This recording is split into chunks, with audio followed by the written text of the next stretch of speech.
What's going on, everybody? It's your boy Real back with another review, man. Yo, check it out. This is House of the Dragon, Season 1, Episode 3. Yes, it is that time again. God, I love when Game of Thrones take over Sundays, man. I got this and I got football coming up next week. My Sundays are lit. I'm so excited. I look forward to Sundays again. I just love that about shows. I'm cool with binging shows. Here I go on one of my rants. I'm cool with binging shows, but it's something extra special about having to wait a week to watch that shit you've been thinking about. That's why, like, this channel is created. It's something that makes you just talk about it and have your brain all over the place. Like, I wonder where they going next. And you got to think this way. For 7 days, it drives you crazy. Until that day, it finally drops. And then you're either validated or you're extra wrong. You're on my side. I'm often very wrong with my hot takes and my predictions, but that's okay. But yes, I love waiting for this to come on every Sunday. It's an event. It's an event. And you can't get that from binge watching. You can't. I'm sorry. I know a lot of y'all addicted to just going click, click, next. Finishing 12 episodes in a day, 12 hours of your life gone. I do that too. So I'm not judging, but it just can't compare to waiting. But anyway, no need to wait on me talking about anything other than the show now. I'm not gonna lie. This episode was bussin'. I'm gonna rate it right now. I'm gonna give it a 12 out of 10. Now, again, I gotta say, every episode, until it happens, because it hasn't happened yet, nobody is blowing me away with the acting.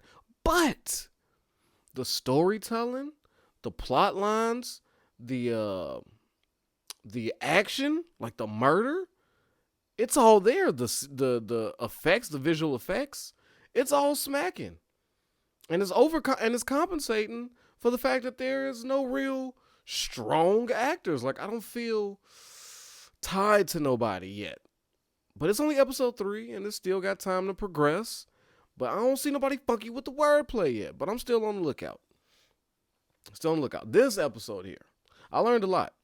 First off, this episode primarily centered around Viserys and Rhaenyra. It was mostly that. So we had we had another time jump. I was like, Jesus. Last time it was 6 months. They said, okay, this episode 3 years. I don't know what's gonna happen next episode. It could be 15 years for all I know. Right? A lot of things could change. But 3 years have gone past. And the king, with his new young lady wife, Alicent, they over there making babies. The king chose him the young teenage wife, and he ain't stopped. His vigor is back. He's shooting the club up. And his first hit comes out with a boy, and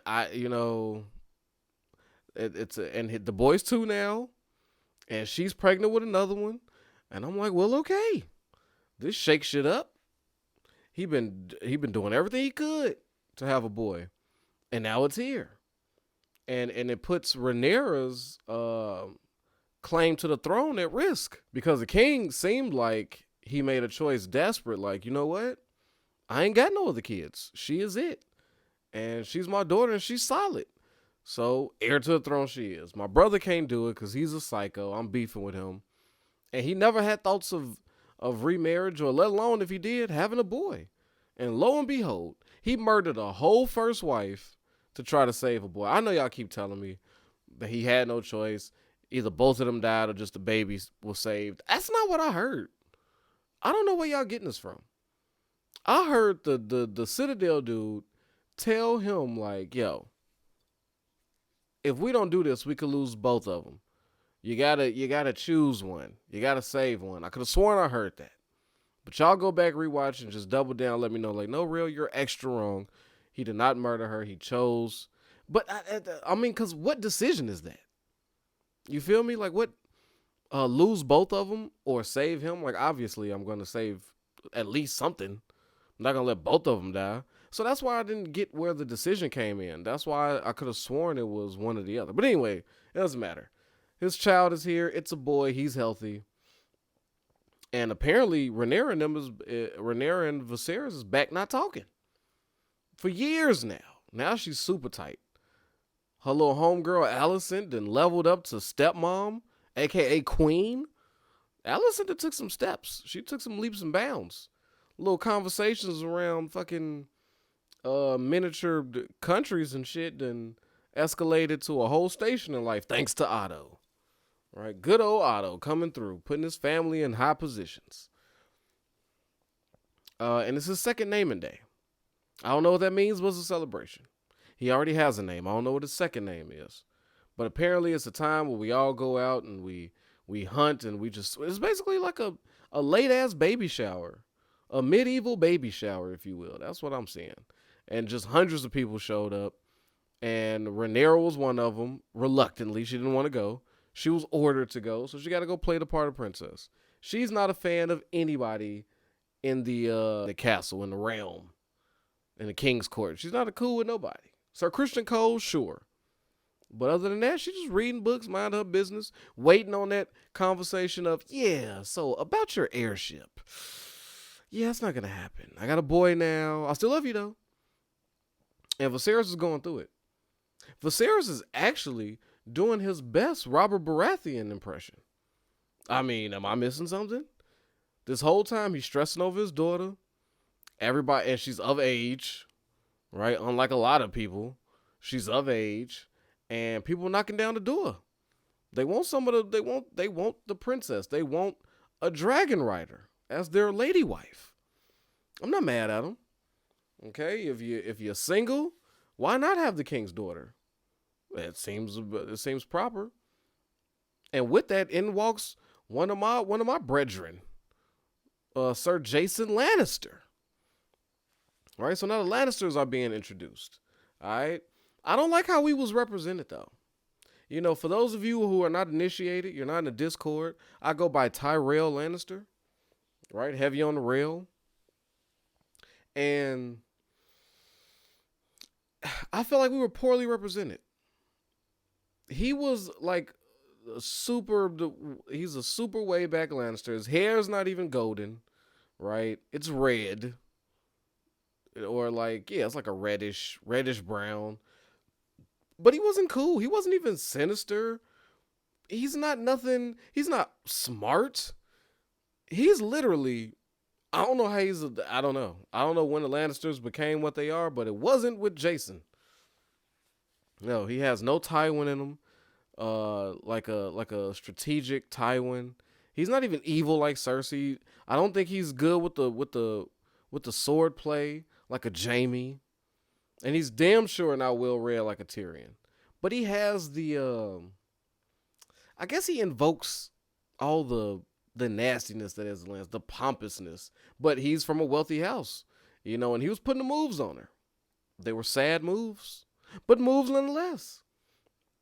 Trying to hold a little conversation, talking about hey, look, my crib is at Castle Rock, all right? And it's taller than the wall to the north. It's taller than that. And, you know, I got the money. So if I need a dragon lair, she's like, a dragon lair? You got dragons? Like, I don't understand. He's like, no, you know what I'm saying? Just in case a dragon might walk his way in, you know, because I'm so tight with, I don't know, a princess or maybe even my lady wife. And she's like, oh, I see where you're headed with this. Thanks for the wine, big guy.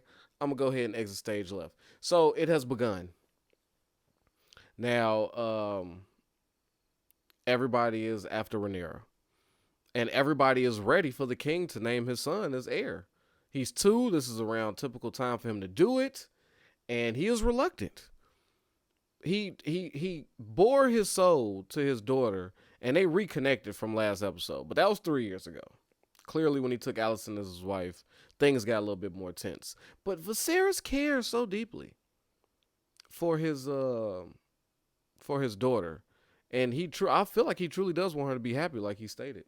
But yeah, so he's been stressing at the second naming. He's been drinking like a motherfucker. I'm talking about Robert Baratheon at his best, just getting drunk and yelling at people. You know, he had a argument with Rhaenyra out in the open. But that's usually what happens when you don't talk for 3 years and you finally get that person that you've been trying to talk to, but they've been eluding you. You like, I'm finna have it out right here. So they airing out family business in front of the whole court and it's going down. Otto's reminding him of this, and he's just like, "Oh shit, people are looking okay." And he just progressively getting drunk. More and more people. He got Jason Lannister up his ass. You know what I'm saying? Asking for his daughter's wife. Everybody, including Otto, has got some insights. And Otto, my guy, nasty. Nasty. I don't understand. I don't get it. We keep getting younger and younger. We were all the memes and the gifs about a 12-year-old girl, 15-year-old girl, and then there's a little 8-year-old. All was the king's choices. This was his choices. I mean, they said 12. They said 12. I don't know. That little girl looked about 8. That wasn't no 12-year-old. I don't know what they talking about. But yeah, and Otto was like, you know what? I got an idea. I say we say fuck that. How about a little closer to home, right? Have Rhaenyra betrothed to Aegon. I think it's Aegon. Yeah, have her betrothed to her little brother. Then that way, you know, it's comfortable. She would have raised him and fed him, and it just would work nicely. And I'm like, fam, Otto, and even it was just Viserys. It was Viserys' face. He looked drunk as hell, looking at Otto like, bro, he's 2. Like, he just looked over. He just couldn't do nothing but laugh. Like, you can't be serious. You cannot be serious. I, for the one part, was hoping that, yes, I was with Viserys on this. I'm like, yes, he's 2. Thank you. Thank you. But I was hoping for him to say, and that's her new little brother. No. Let's just look out there for a bit. Let's see what other families have to offer. Like, let's soak that in for a second.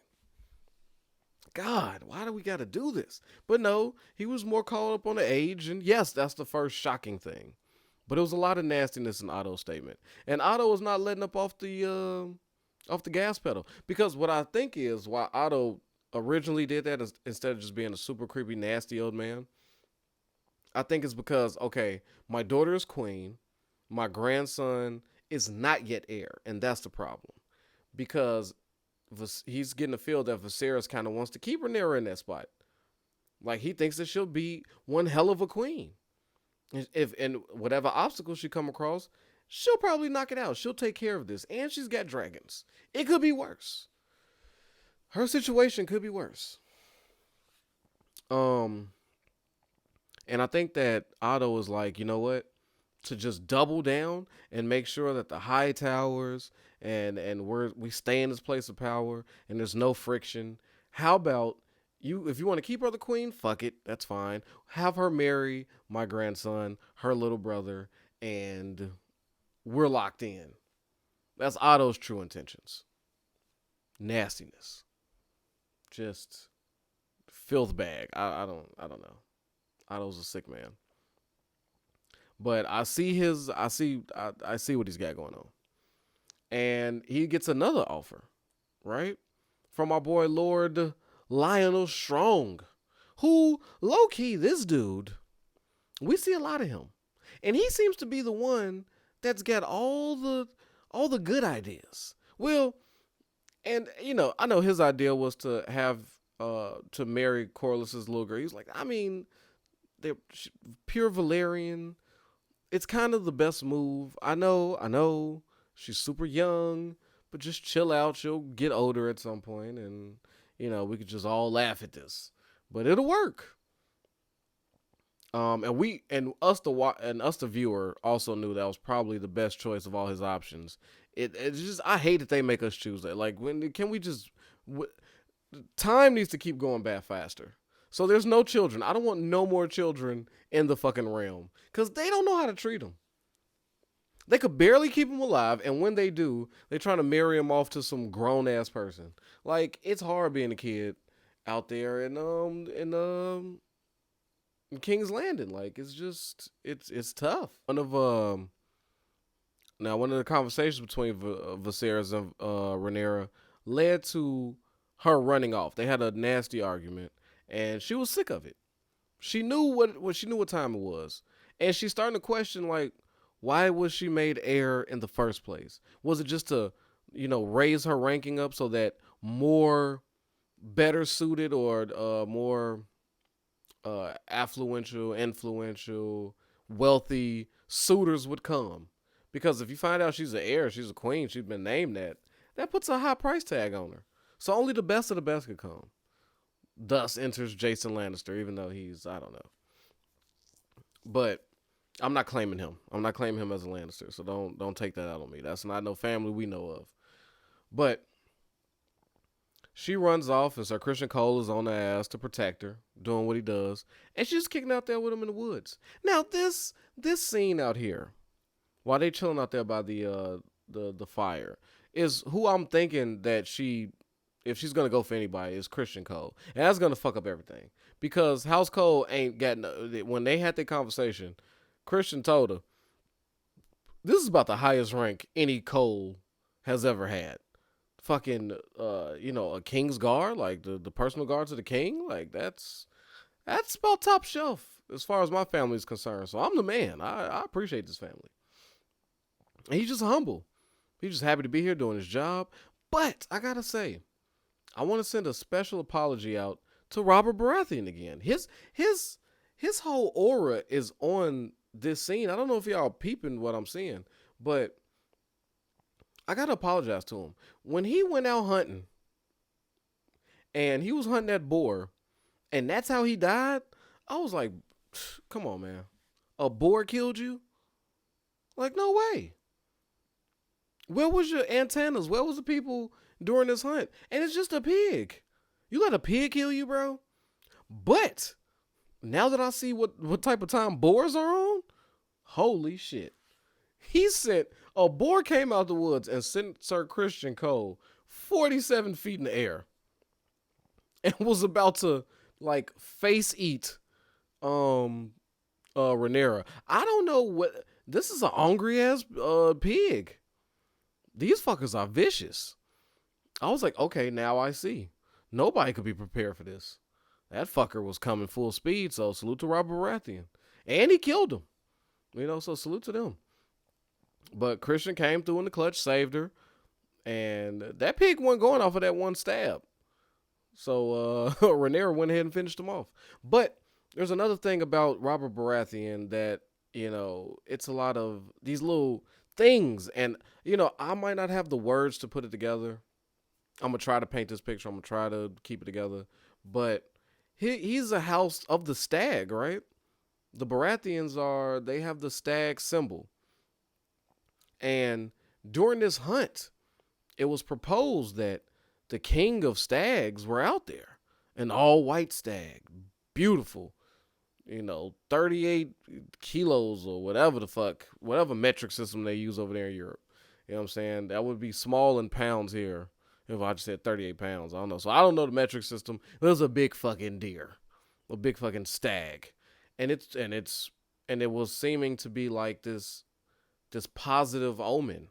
Right? Otto was like, look, you just gave birth to a boy on the day of his second naming. We about to do the hunt. And a animal that's almost extinct has been spotted. It's like, we got to do it. This is perfect. Everybody's shining the light on you right now. The 7 gods, they are with you. And so it's got this thing about this white stag. And then as Viserys is going through his issues with Rhaenyra and questioning whether Rhaenyra truly should stay in that position, she'd be listening to all these people that's putting up these thoughts in his head. Like, he treated the shit out of Jason. He basically was speaking to everybody via Jason. He was like, so what you trying to say? I made this on a whim? People talking shit behind my back? Jason, what you guys... Well, I didn't know I had to name somebody as heir. I thought I already did. This is news to me. Like, he was just on his pimp shit. He was on his real kingly shit.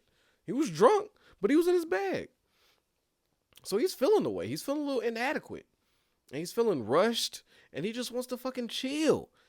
This is supposed to be a time for him to just get drunk, hang out, and kill some shit. Just get one with nature. And the stag shit is happening. And then when it comes down, they call him up. And the stag that's waiting for him is some regular ass moose. It's one of Santa's reindeer. Like, it's low budget. It's not the white stag. And Buddy was like, he ain't white, but he big as hell. You know what I'm saying? These ain't twins, but I keep them clean, though. I keep them clean. And the king is just looking like, oh, nothing is fucking right. This is probably not the omen. You know what I'm saying? And then his first kill shot with Jason's little spear thing he manufactured for him. That first thrust was a fail. I think that's indicative of something. Like, I think he meant to do that. Like, he just wants to make something suffer, or maybe he really just wasn't there in the moment.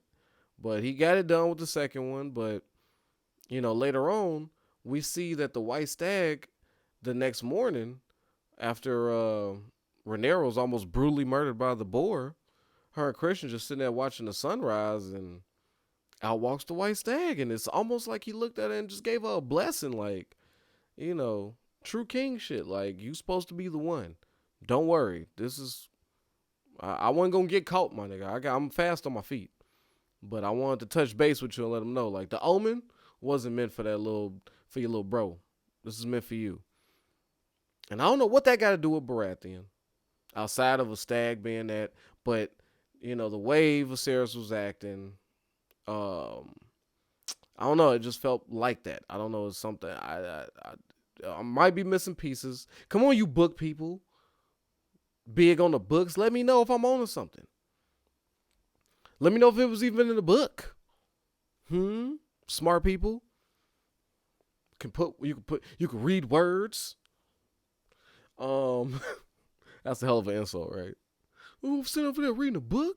What, you all educated with your big old words?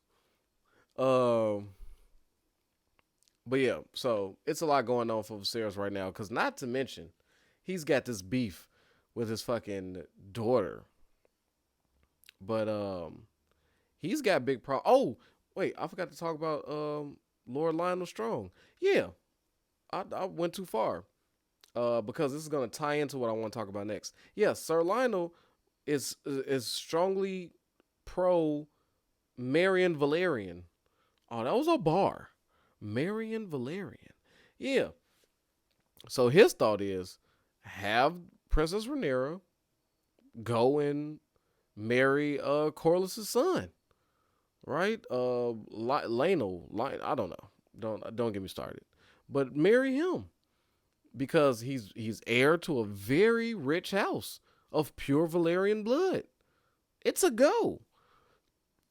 And that option is way better than marrying her little brother of 2 years old. He just provides a better option. So that guy is somebody to look out for. He's giving me Varys vibes. I think he's the spider in the situation. Otto feels more like a Lord Baelish, although he's not as witty. Not as cool, not as sinister. But this Lionel Strong guy, he's giving me Varys vibes. So it's somebody to watch out for. He don't get spoke about a lot, but he's always somewhere important. And the king really values his information. Like, values what he's got to say. And Otto, of course, when he can't get it right, he sends his daughter in as a messenger. We need to touch on Alicent, too. Alicent is trying to be friendly with Rhaenyra, and I just don't see that happening. She became a mom quick, and she's trying to put this loving energy out there, but I don't trust her. Something about the way that I know that she's Otto's puppet.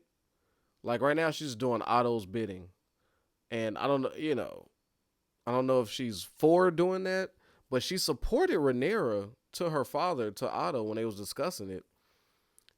She's like, man, Rhaenyra should be queen. Like, everybody, bow the knee to her. And I think she wants to see a queen take charge, like, be in control. I think she's for that. But it's something about Alicent I just don't know. I don't like her bossing up on her like that, but everybody got a role to play. I guess that was the theme of this episode. Like everybody's got a theme to play, and we got to do it. But yeah, so now I think I'm done with the second naming. Now we could get into the goddamn nitty gritty, get into the action. So all the while, Viserys is dealing with this second naming. Who should I name my firstborn son as heir? How do I reconnect with Rhaenyra? Fuck. Right? Here comes news from the stone steps. From the stepstones. Yes. It's all out war. The Triarchy's getting them, is getting them. The Sea Serpent is getting his ass beat by the Crab Feeder. They're held up, right? Daemon and Corlys is losing. The Triarchy that Corlys tried to wipe out when they had the chance. We got to keep that in mind. Episode 1, Corlys reminded us about the Triarchy, how strong they were getting, and how they should be snubbed out. When they attacked pirates, when it had nothing to do with Corlys, he knew, like, they not finna stop at just pirate ships. I don't like this. And they had a chance to get rid of this threat then. But they ignored it for other shit 3 years later. Now it's a huge fucking problem. Daemon and Corlys then started a war that was not granted by the king and the kingdom. They did not give them to the okay. So they kicked off a war under their own terms and conditions in the fine print, and they're losing. And now the king is facing a bit of pride. He's like, why should I help them? They getting their ass whooped, and they should get their ass whooped. They should get fucked up. Because I told them, this ain't the time for war. I don't want to do a war. And maybe if I was ready, maybe we'd fucking do it right. Now they need soldiers. Now they need help. They fucking calling me for help. Negative. No. Let them work it out. He's got a dragon. Right? And speaking of that, when we get down there, now we see, like I said, I learned a lot this episode. I see that just whipping out a dragon all willy-nilly does not solve shit. It doesn't. It was so simple to me once I seen Daemon's first attack when he came through, how quickly they got his ass up out of there with those flaming arrows, thousands of them, right? Said we'd fight in the shade. Yeah, I see a dragon's weakness. You could fuck a dragon up with a lot of arrows. There you have it. And they're in a place where, chosen strategically, because there's caves. Your dragon is too big to fit in these small caves. And the fire is not, you can spit it wherever you can. They'll just go deeper into the cave and be untouched. And your dragon got to eat at some point. It's got to sit down at some point. And when it does, we back to coming outside and fucking y'all up. So the dragon really ain't what it's all cracked up to be. I felt like Daemon was using them properly. But we see the crab feeder winning. He's murdering, he's feeding people to the crabs. And they wits in. Corlys is losing his shit. And then, tell me how Corlys' son, in just 3 years, what the fuck type of steroid food they got out there in this world, in the Seven Kingdoms? What was that boy eating? This nigga look like LeBron James leaving high school. His son looks like he has a mortgage. He has a couple kids. And I'm like, if memory serves, he should be 15. They make 15-year-olds look like this. So I don't know. I felt like they should have started with earlier ages or something. Like the casting of the older children just ain't. It's not mathing. It's not mathing to me. The math is not adding. I don't like it. But anyway, he's out there fighting. Like he's in the shits.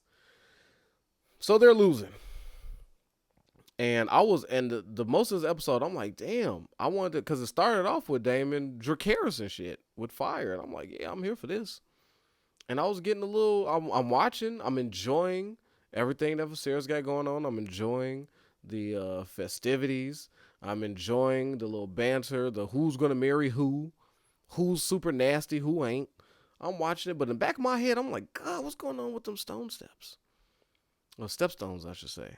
Like, what's going on down there? I want to see that. As soon as I start clamoring for it, they give it to me. In episode 3, I'm like, oh, they're not holding back. They finna give us a nice little war scene. So salute to them. 3 episodes in, and we got a war already. So I'm fucking with it. And all this time skipping lets me know they're trying to cover a lot of shit. There's a lot to go down. Like there's a lot of stuff to get done. And they have a vision clearly. You don't just skip this many years and just start taking people out and replacing them with too old of characters without a purpose. So these are all good signs to me. But yeah, so that they wits end. And Damon is landing his horse and they trying to figure out like how do we turn this? You know, and it's starting to look like mutiny. They ready to just turn away. They ain't got no food. They run low on food, ships. Shit's looking bad. Meanwhile, the crab feeder is just kicking it. I would have loved to have at least heard the crab feeder talk. But I was waiting to see him say something or have a conversation with somebody. I'm like, damn it. But okay. Cool. Now, the plan seemed to be, hey, we need to provide some meat. Somebody needs to go down there, offer themselves up to bring them out of the caves so we could then run our men in there and fuck some shit up. Now, I'm not like a super war tactician. What the fuck? Why? Why would one person coming down there draw out an entire army? Are they hungry? Do they like human flesh? What is the motive? Why wouldn't we just watch him come out there and just shoot him with arrows? Why would we leave out the caves at all? I don't understand. Is it something I'm missing? Is it something about the crab feeder he needs live human flesh? What is it? Somebody help me. What is it? I was so lost at the plan. And they're like, who's crazy enough? Damon will do it. I was like, what? Damon is the reason we're losing and all this other nonsense. Now, earlier, Alicent appealed to Viserys with really pretty basic solution. She offered up a pretty basic question. Hey, I understand. Your brother fucked you over. Your man's the sea serpent, damn near cousin. He fucked you over, started a war you didn't want. But I gotta ask you, what's better for the realm? That the crab feeder succeeds and has more power, or y'all take him out? Which one do you think? And that's pretty simple. It's like, yeah, I can't have a motherfucking name crab feeder running shit. Because they're not going to stop at the stone steps. They're going to keep coming. So, okay, fuck it. I'll send some people. And he writes up a letter and have it sent off. Now, Damon is the creator of this, I'm sure. Damon has to be the reason we say, don't kill the messenger. He said, the king said, hey, take this to my brother Damon, straight to him, nobody else, put it in his hand. Damon reads it. We don't know what the fuck it says, but he pulls off his helmet after very calmly rolling it back up and beats the shit out the messenger, like with the helmet, trying to take him out. And I said, oh, damn. The king just dubbed him via ladder. Oh, he's mad. He's big mad. But no, that would make too much sense. Now, Damon is prepared to do some dangerous-ass mission while the king's words are being read. He says, he was like, I know we ain't talked. I'm salty about that. You're my bro. I hear you going through it. So let me tell you, I'm finna send about 2,000 soldiers, some reinforcement of ships. I'm about to send some provisions. And if that's not enough, you just holler at me. I'll send you what we need and we'll fucking take out this crab feeder. Just don't die. Come back alive. Love you, bro. This nigga wrote his brother a love letter. That's a love letter. Viserys poured his heart out to his brother and just said, I got you, bro. Fuck it. Let's let bygones be bygones. Let's take out the crab feeder. We could work on me and you later. He sent this man the love letter. And I said, it was at this moment Jarrell knew Damon was the most toxic human being in all of the 7 realms. All 7. More toxic than Future, Drake, fucking Chris Brown, fucking anybody you could think of. Nobody could touch that level of toxicity. That nigga dead ass turned into Jordan. So I took it, I took that personally. That love letter from his brother infuriated him so much that it fueled him to go out there like he was one of the 300. Like he was Leonidas or some shit.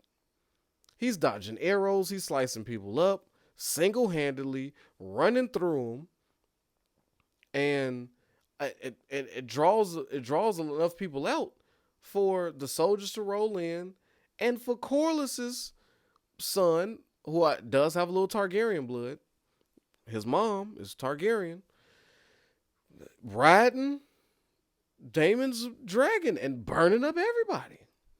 I said, holy shit, this letter motivated Daemon to win the war he's been fighting for the past 3 years and losing. Kind, loving words from his brother led him to a murder spree with that sword and cutting the crab feeder in half and dragging his body out, intestines and all. I said, this nigga Daemon. I don't know. I can't call it. I'm afraid to do a hot take. Like, I don't know. I don't know anymore. And then you add all these gaps in times that's leaping forward. I don't know. Hot take. Daemon is now beloved amongst the people of the free cities. He's finally brought peace to a savage place. He's building that up. I mean, he's got the golden cloaks that he created.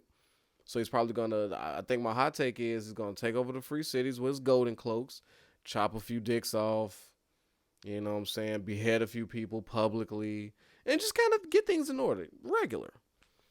And I think his hype is going to start building to where he's going to challenge the crown.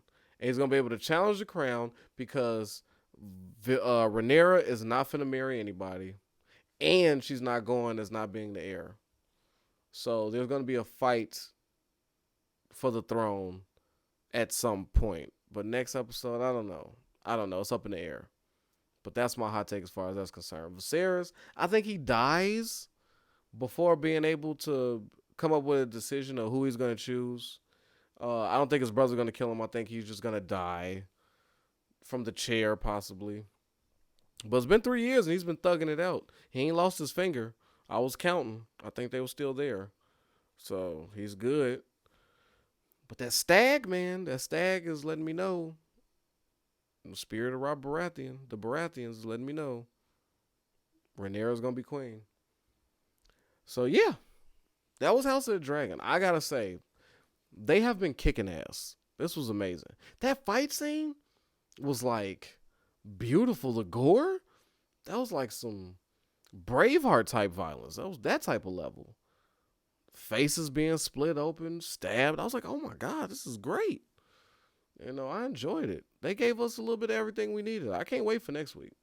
But get them comments, man. Answer some of my questions. What y'all got happening? What team are y'all? Y'all team Daemon? Y'all still think Viserys ain't hitting on shit? Still think he's weak?